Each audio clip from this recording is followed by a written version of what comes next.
राधे राधे मेरी फैमिली ने छोटी दिवाली की ढेर सारी शुभकामनाएं। ईश्वर करे आपकी दिवाली शुभ शुभ बीते और आपके घर में ढेर सारी खुशियां लाए। तो कल धनतेरस थी, कौन क्या क्या खरीद कर लाया, या वीडियो शेयर आराम तो हमारे पे जाओगी तो कौन क्या क्या खरीद कर लाया मुझे भी बताओ। कोई चम्मच लाया, कटोरी लाया, कोई क्या क्या लाया, और हम क्या लाए हैं हम भी बताएंगे आप लोगों से पर आने वाले ब्लॉग में। अभी तो फिलहाल आप लोगों से पूछते हैं कि कौन लाया है क्या नहीं लाया है, तो कैसी तैयारी चल रही है आप सबके घर में।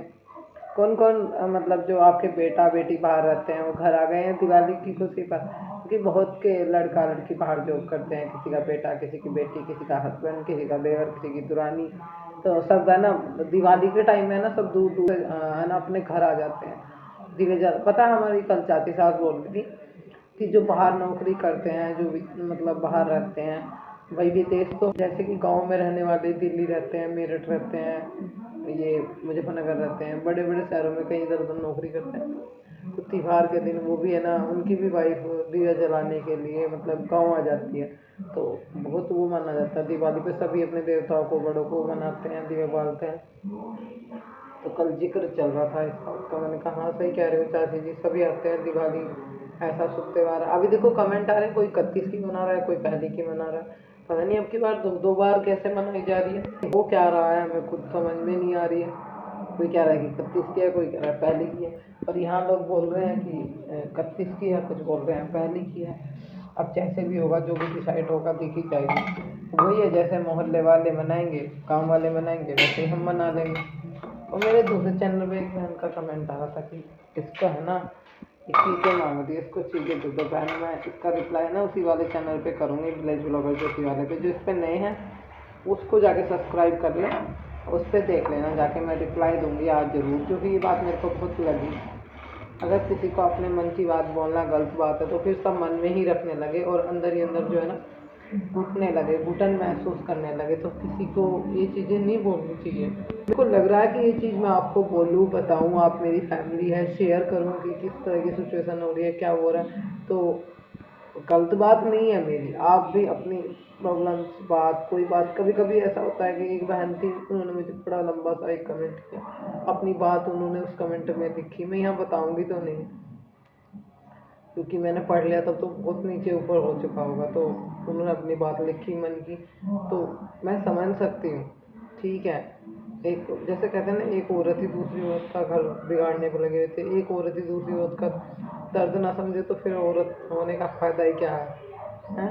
तुम काय नाम की औरत हो, तुम तो दूसरों के घर में आग लगाने के लिए बैठी हो। कमेंट अच्छे भी तो कर सकते हो, मैं आपसे नहीं मांगा कुछ भी, मैं ईश्वर से मांगती हूँ, सिर्फ अपनी बात जाहिर करती हूँ यहाँ पे। क्यों फैमिली से यूट्यूब पे यहाँ के क्यों बोलती हूँ, सबसे अपनी बात जाहिर करती हूँ क्योंकि मैं फैमिली मानती हूँ। अगर फैमिली नहीं मानूंगी तो अपनी चीज़ें शेयर नहीं करूँगी, आपसे कोई बात अपनी नहीं बोलूँगी, फिर आप ही बोलोगे कि आप बताते नहीं हो, कुछ गुमसुम रहते हो, क्या बात है, कुछ भी मतलब वो नहीं करते हो। क्योंकि खामोशी टूटना बहुत ज़रूरी है, क्योंकि हमारी जो कभी कभी हमारी खामोशी है ना बहुत खतरनाक साबित हो जाती है। और मुझे कोई जो कुछ बोल देता है, मैं चुप रहती हूँ ना, तो उसका मेरे को अंदर ही अंदर है ना बहुत ज़्यादा, एक तरह से मान लीजिए कि डिप्रेशन में चली जाती हूँ। तो ऐसा मैं महसूस नहीं करना चाहती, इसलिए मैं बोल गई कह देती हूँ, वो ज़्यादा अच्छा है। कभी एक टाइम था, आपको बताऊँ, यहाँ पे मैं एक चीज़ बता रही हूँ कि मेरी जो मौसी जी हैं उनका जवान लड़का गुजर गया। मेरा बर्थडे था उस दिन 16 जनवरी, और मेरी मौसी जी के लड़के की खबर आई कि उसकी 15 की रात को वो मर गया। हाँ, 15 की रात को कॉल आई कि वो गुजर गया। उसका बर्थडे था।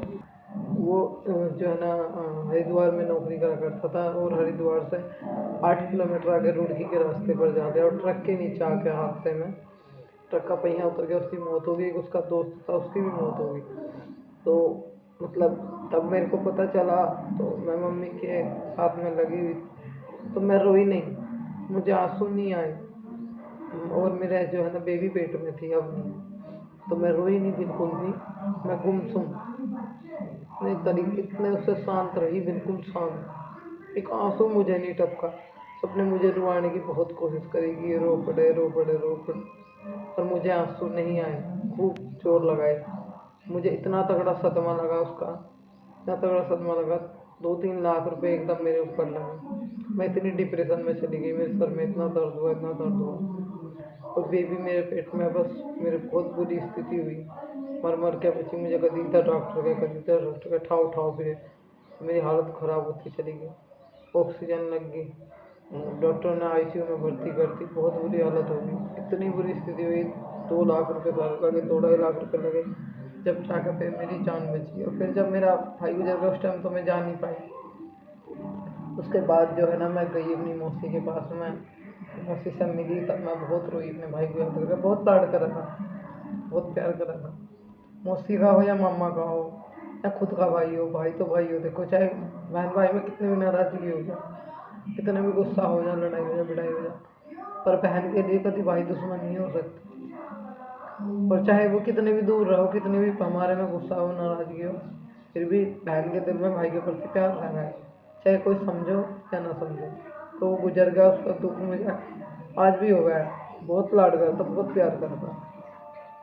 कभी चली जाऊँ थी तो उसे पता था मैं लीची खाया करती, पेड़ था उनकी 12 पे, एक लीची तोड़ कर लाया था, लीची को आकर। कभी कभी मुझे दुख हुआ है, भगवान ने भाई बहन के रिश्ते क्यों बनाए।